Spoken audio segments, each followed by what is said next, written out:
अस्सलाम वालेकुम। तो आज हम बात करेंगे एग्जैक्ट नंबर्स के बारे में। Exact numbers are either defined numbers or the result of account. They have infinite number of significant figures because they are reliable. तो ये एग्जैक्ट नंबर जो है, ये जितने भी नंबर्स हो तो ये सारे ही सारे सिग्निफिकेंट होंगे। दूसरा ये कि या बाय डिफिनीशन ये एग्जैक्ट नंबर होंगे या हम काउंटिंग कर सकते हैं, जैसे कि नीचे एग्जांपल है।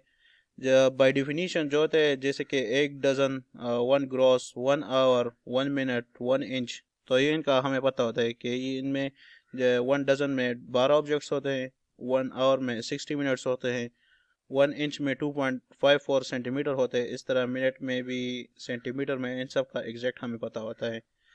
और दूसरा जो बाई काउंटिंग होते हैं, वो इस तरह के मैंने स्टूडेंट काउंट किए, वो 45 स्टूडेंट थे। या एप्पल्स काउंट थे तो 5 एप्पल्स थे। या क्यूब के जो फेसेस होते हैं वो 6 है। तो ये सब काउंटिंग से होते हैं। तो सिग्निफिकेंट फिगर्स एग्जैक्ट नंबर में सारे के सारे वो सिग्निफिकेंट होते हैं। यानी कि अब ये 12 ऑब्जेक्ट्स है तो ये सारे के सारे सिग्निफिकेंट है, मतलब ये 12 सिग्निफिकेंट फिगर है। 60 में दो, और 2.54 सेंटीमीटर में इसमें 3 सिग्निफिकेंट फिगर हैं। अब हम स्टार्ट करेंगे राउंडिंग ऑफ मेजरमेंट। तो जब हम मेजरमेंट करते हैं तो उनको हम एट लास्ट राउंड ऑफ करते हैं, ताकि जो रीडर है उसको आसानी से पता चले और वो आसानी से वो रीड कर सके। तो उसके कुछ रूल्स हैं। Rule number 1, if the digit to be drop is less than 5 then the preceding digit is left unchanged. Means जब लास्ट में जब मेजरमेंट होती है उसके लास्ट में जो भी वैल्यू वो 5 से कम हो तो वो ड्रॉप हो जाती है। जैसे कि एग्जांपल में 64.62, तो लास्ट 2 है वो 5 से कम है तो ये ड्रॉप है कि 64.6 बन जाएगा। इस तरह 3.651, लास्ट वन जो कि 5 से कम है तो वो ड्रॉप हो जाएगा 3.65। एंड थर्ड वन 546.3, तो लास्ट वन जो 0.3 जो 3 है वो 5 से कम है, लिहाजा ये भी राउंड ऑफ होके ख़त्म हो जाएगा। Rule number 2, if the digit to be drop is more than 5 then the preceding digit is raised by 1। इसका मतलब जो लास्ट वाला डिजिट है वो 5 से बड़ा है तो उसको हम 1 से रेस्ट करेंगे।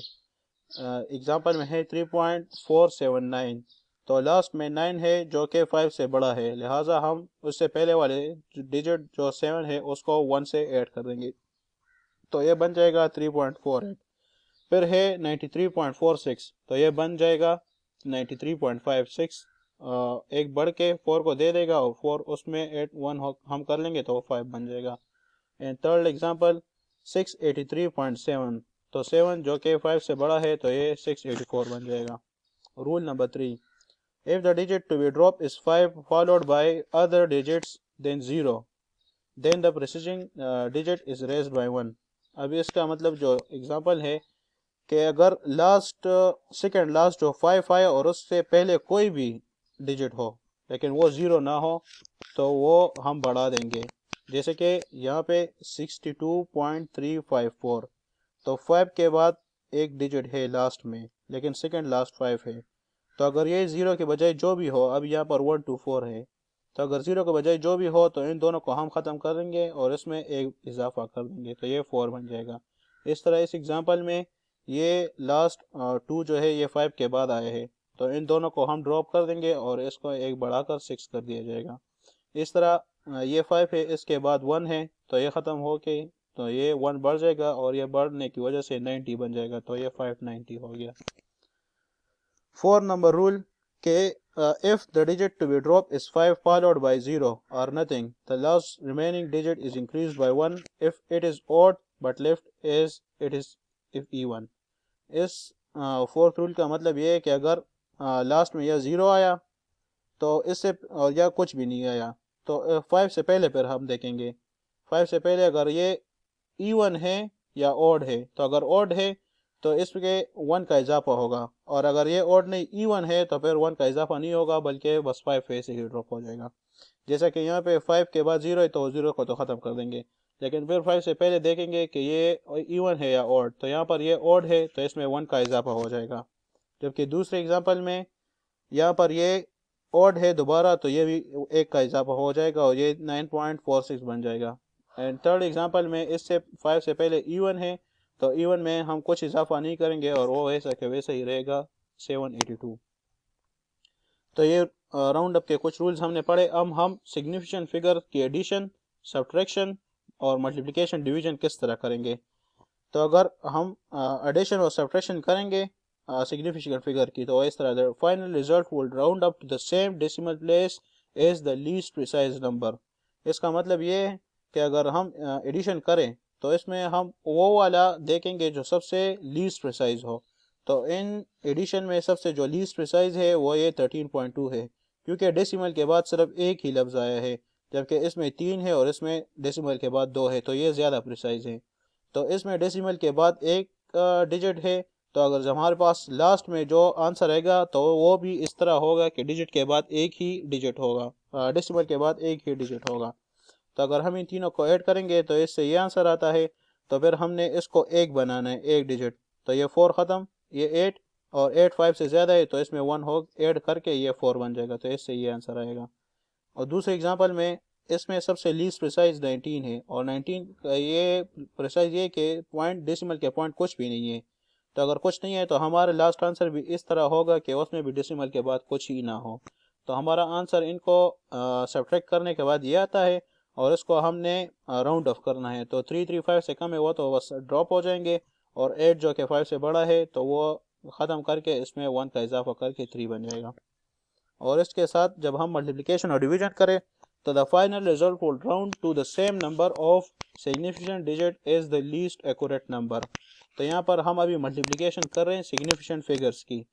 तो इसमें जो सबसे ज़्यादा लीस्ट प्रिसाइज होगा, जैसे कि यहाँ पर है, या जिसमें सिंपली जिसमें कम सिग्निफिकेंट फिगर हो, इन तीनों में कम सिग्निफिकेंट फिगर 1.5 में, इसमें 2 सिग्निफिकेंट फिगर है, इसमें 3 सिग्निफिकेंट फिगर है, और इसमें 4 सिग्निफिकेंट फिगर है। तो लिहाजा इनको मल्टीप्लाई करने से हमारे साथ ये आंसर आएगा। लेकिन हमारे साथ जो लीस्ट सिग्निफिकेंट फिगर जिस नंबर में थे वो तो 2 थे, तो लिहाजा हमने आंसर में भी 2 ही सिग्निफिकेंट फिगर छोड़ने हैं। तो ये 9 8 बन जाएगा, ये वाला 8 बन जाएगा, और ये 4 बन जाएगा, क्योंकि 8 5 से बड़ा होगा तो ये 4 बन जाएगा, और 4 भी ड्रॉप और दोबारा 4 ड्रॉप, तो ये सिर्फ 16 आंसर रह जाएगा। और इस तरह डिवीजन में भी हमने वो वाला नंबर चूज़ करना होगा जिसमें कम सिग्निफिकेंट फिगर हैं। तो इसमें कम सिग्निफिकेंट फिगर है ये जो नीचे डिनोमिनेटर में है, तो हमारा आंसर में भी कम उतने ही सिग्निफिकेंट फिगर होंगे। अब यहाँ पर 3 सिग्निफिकेंट फिगर हैं, तो हमारे आंसर में भी 3 सिग्निफिकेंट फिगर ही होंगे। अब इससे ये आंसर आया, और 8 5 से बड़ा है तो इसको ड्रॉप करके हम 0 में ऐड कर देंगे जो कि 1 हो जाएगा, तो ये 1.51। अब एरर्स इन मेजरमेंट। एरर हम जब मेजरमेंट करते हैं तो उनमें से अक्सर एरर आ जाते हैं। वो एरर या इंसान की गलती की वजह से होते हैं, या इंस्ट्रूमेंट की वजह से, या कोई रैंडम एरर होते हैं। तो हमारे साथ यहाँ पर जो डिफिनीशन है, difference between the actual value of a quantity and the value obtained by a measurement is called an error. यहाँ पर इस डिफिनीशन का मतलब है कि जब हम एक्चुअल वैल्यू से डिविएट कर जाते हैं मेजरमेंट के दौरान, जब हम किसी चीज़ की मेजरमेंट करते हैं और वो हमसे गलत आ जाए तो वो गलती कितनी होगी, तो वो एरर कहलाएगी। जैसे कि नीचे मैथमेटिकल फॉर्म है, error is equal to actual value minus measured value, और ये एब्सोल्यूट वैल्यू होगी। मतलब मैं इस तरह नहीं कह सकता कि मेरे साथ एरर -2 आए हैं, एरर हमेशा पॉजिटिव होगा। लेट सपोज एक्चुअल 10 है और मेजर्ड मेरे साथ 8 आ गया, तो 10 - 8 2। और अगर एक्चुअल 8 है और मेरे साथ मेजर्ड 10 आ गया, तो 8 - 10 -2 आएगा, लेकिन इस पर एब्सोल्यूट के साइन है तो ये -2 2 में चेंज हो जाएगा। अब एरर की टाइप्स कितनी है, तो एरर की 3 टाइप्स है। एक है systematic error, gross error and random error. इन तीनों को हम अब वजाहत के साथ आगे पढ़ेंगे। Systematic error, these errors are arise due to the flaws in experimental system. या तो एक्सपेरिमेंटल सिस्टम, जो सिस्टम है जिससे हम मेजरमेंट कर रहे हैं, शायद वो ख़राब हो। लेट सपोज मेरे साथ वर्नियर कैलिपर है और वर्नियर कैलिपर ही ख़राब है, उसके लिए स्काउट जो है उसमें एरर है। या the system involves observer measuring instrument and the environment. और या ऐसा भी हो सकता है कि जो इंसान खुद ये एक्सपेरिमेंट कर रहा हो उससे गलती हो जाए, शायद वो उसकी आंख से, मतलब उसको नज़र कुछ सही नहीं आए, उसने 2 की बजाय 3 को पढ़ लिया, 3 की बजाय 4 को पढ़ लिया, तो इससे भी ये एरर सिस्टमेटिक में आता है। और जो कि थर्ड नंबर पॉइंट है, these errors are eliminated by detecting the source of the error. और तीसरी जो सबसे अहम और अच्छी बात है वो है कि सिस्टमेटिक एरर को हम ख़त्म कर सकते हैं। यानी कि अगर एक्सपेरिमेंट में मसला है तो हम एक्सपेरिमेंट को चेंज कर लेंगे, या अगर कोई एक्सपर्ट नहीं है एक्सपेरिमेंट करवाने में यानी ह्यूमन एरर, तो हम ह्यूमन को चेंज करके कोई एक्सपर्ट को ला देंगे और वो सही ठीक ठाक मेजरमेंट कर लेगा। अब सिस्टमेटिक एरर की तीन टाइप्स हैं, एक पर्सनल एरर, एक इंस्ट्रूमेंटल एरर और थर्ड जो है एनवायरमेंटल एरर। पर्सनल एरर वो है जो इंसान की अपनी गलती की वजह से होती है, जैसे कि अब these error are arise due to the faulty procedure adopt by the person making measurements. अब इनमें जो दरमियान में ये वाला है, हमने जब मेजरमेंट करना है तो मुकम्मल डायरेक्ट उसके ऊपर देखना है, किसी साइड वाइज से नहीं देखना, क्योंकि साइड वाइज से अगर हम देखें तो यहाँ से ये 4.7 नज़र आ रहा है जबकि यहाँ से 4.9 नज़र आ रहा है, लेकिन एक्चुअल जो है तो वो 4.8 है। ये पैरेलल एरर है और इसको अवॉइड करने के लिए हमने इसके मुकम्मल 90 डिग्री ही देखना होगा, तो ये एक्सपर्ट को ही पता होता है। तो ये पर्सनल एरर में आता है। जबकि दूसरी तरफ इंस्ट्रूमेंटल एरर है जो कि दूसरी टाइप है सिस्टमेटिक एरर की। तो these errors are arise due to faulty construction of instrument. तो ये एरर इंस्ट्रूमेंट की कमज़ोरी की वजह से या इंस्ट्रूमेंट में वक्त के साथ साथ खराबियाँ आ जाती हैं तो ये उसकी वजह से होता है। जैसे कि राइट हैंड साइड पे ये नेगेटिव ज़ीरो एरर दे रहा है और लेफ्ट हैंड साइड पे ये पॉजिटिव ज़ीरो एरर दे रहा है, ये एग्जैक्ट ज़ीरो पे नहीं है। तो जब अगर ये एग्जैक्ट ज़ीरो पे नहीं है तो जब ये मेजरमेंट करेगा तो इसमें चेंजेस होंगी थोड़ी बहुत, तो वो हमें एरर दे सकता है। थर्ड वन जो कि सिस्टमेटिक एरर का तीसरा टाइप है वो है environmental error. These errors are caused by external condition like pressure, temperature, magnetic field and wind etc.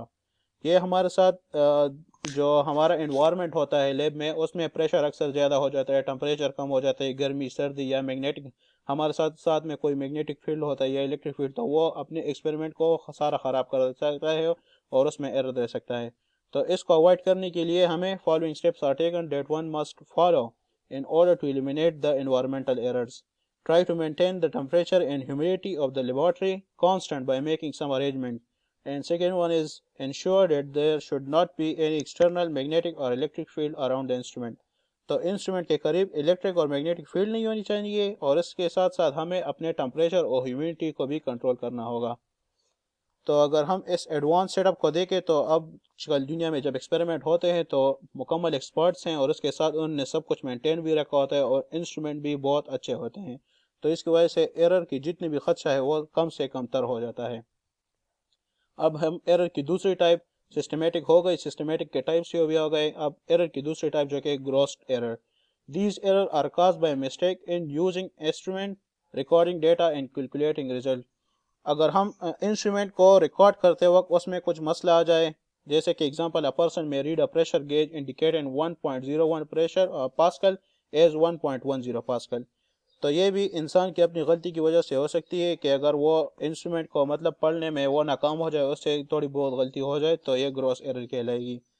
Bye mistake a person make use of ordinary electronic scale having poor sensitivity to measure very low masses. और उसके बाद अगर मेरे साथ एक ऐसा instrument है कि वो टन्स में यानी 1000 केजीज में वो वजन मैयर करता है और मैं उस पर अगर मैयर करूँ 1 ग्राम 2 ग्राम तो खामा उसमें भी एरर आएंगे, तो ये ग्रॉस एरर कहलाते हैं। तो careful reading and recording of the data can reduce the gross error to great instant.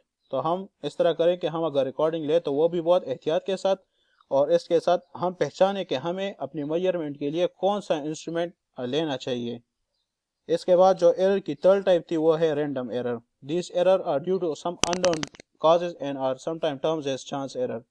ये एरर हमें अक्सर नहीं पता होता, बस ये एरर आ जाती है, पता नहीं ये मतलब ग्रेविटी की वजह से या ग्रेविटी ज़्यादा ग्रेविटी कम temperature pressure due to unknown causes they can not be eliminated. जब अगर हमें पता होता है कि ये किसकी वजह से आए तो फिर हम एलिमिनेट कर देते हैं, लेकिन ये हमें पता नहीं होता ये कुछ अननोन कॉजेज की वजह से होते हैं। they can be reduced and the error can be estimated by using some statistical operation। इसको हम रिड्यूस कर सकते हैं, जैसा कि अगर हम 5 मरतबा एक्सपेरिमेंट करें और फिर उसकी एवरेज ले लें तो इससे ये रैंडम एरर जो है ये कम हो सकते हैं। तो आज के लिए इतना काफ़ी था। हमने राउंडिंग ऑफ के बारे में और एरर की टाइप्स पढ़ी। अगर किसको कोई सवाल हो कोई समझ ना हो तो वो पूछ सकते हैं। ओके, अल्लाह हाफिज़।